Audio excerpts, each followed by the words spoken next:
Hi every one, പുതിയൊരു വീഡിയോയിലേക്ക് എല്ലാവർക്കും സ്വാഗതം. ഇത് പല്ലപ്പൻ ചുടൽ ചടങ്ങിൻ്റെ ഡീറ്റെയിൽഡ് വീഡിയോ ആണ് കേട്ടോ. കാരണം നമ്മൾ ഓൾറെഡി ഒരു വീഡിയോ ഇട്ടിരുന്നു പറവിൻ്റെ ഈ ചടങ്ങ് നടത്തിയതുമാണ്.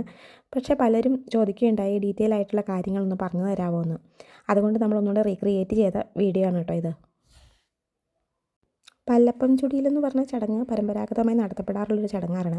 കുട്ടിക്ക് പല്ല് മുട്ടിച്ച് വരുന്ന സമയത്ത് അല്ലെങ്കിൽ കുട്ടി മുട്ടിലിഴിഞ്ഞ് നടക്കുന്ന സമയത്തൊക്കെയാണ് സാധാരണ ഇത് നടത്താറുള്ളത്. നിലവിളക്ക് കത്തിച്ച് അതിന് മുമ്പിൽ ഗണപതിക്ക് വെച്ച് വേണം ചടങ്ങ് ആരംഭിക്കാൻ. കുട്ടിയെ കുളിപ്പിച്ച് പുതുവസ്ത്രം ധരിപ്പിക്കണം. കുട്ടിയെ ആകർഷിക്കാനായിട്ട് വെക്കുന്ന സാധനങ്ങളിൽ നമ്മുടെ വീട്ടിലുണ്ടാക്കിയ ഒരു പലഹാരം നിർബന്ധമായി ഉണ്ടാവണം. ഇനി നിലവിളക്കിന് മുമ്പിൽ പായ വിരിച്ച് പായയുടെ അറ്റത്ത് നമ്മൾ എന്തൊക്കെയാണോ വയ്ക്കാൻ ഉദ്ദേശിക്കുന്നത് അതെല്ലാം നിരത്തി വയ്ക്കുക. കഴിഞ്ഞ തവണ വീട്ടിലുണ്ടാക്കിയ പലഹാരങ്ങളിൽ നമ്മൾ വെച്ചത് നെയ്യപ്പമായിരുന്നു കേട്ടോ. ഇന്ന് വട്ടയപ്പമാണ് വയ്ക്കുന്നത്.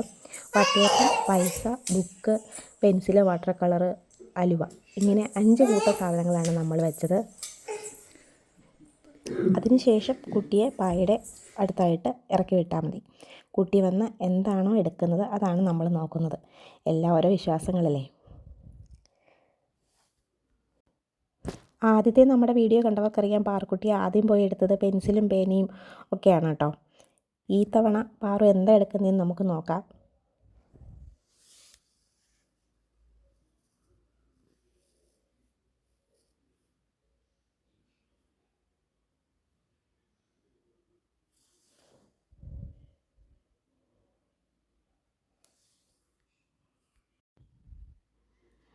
ആ കിടപ്പും നോട്ടമൊക്കെ കണ്ടപ്പോൾ ഞാൻ ഓർത്തത് അലുവ എടുക്കാൻ പോകുമായിരിക്കും കേട്ടോ.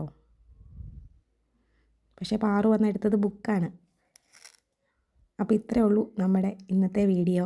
നമ്മുടെ വീഡിയോ ഇഷ്ടമാണെങ്കിൽ നമ്മൾ സബ്സ്ക്രൈബ് ചെയ്ത് സപ്പോർട്ട് ചെയ്യാൻ മറക്കരുത്. അതുപോലെ തന്നെ പുതിയൊരു വീഡിയോ ആയിട്ട് നമുക്ക് വീണ്ടും കാണാം. അപ്പം tata bye bye, okay, see U.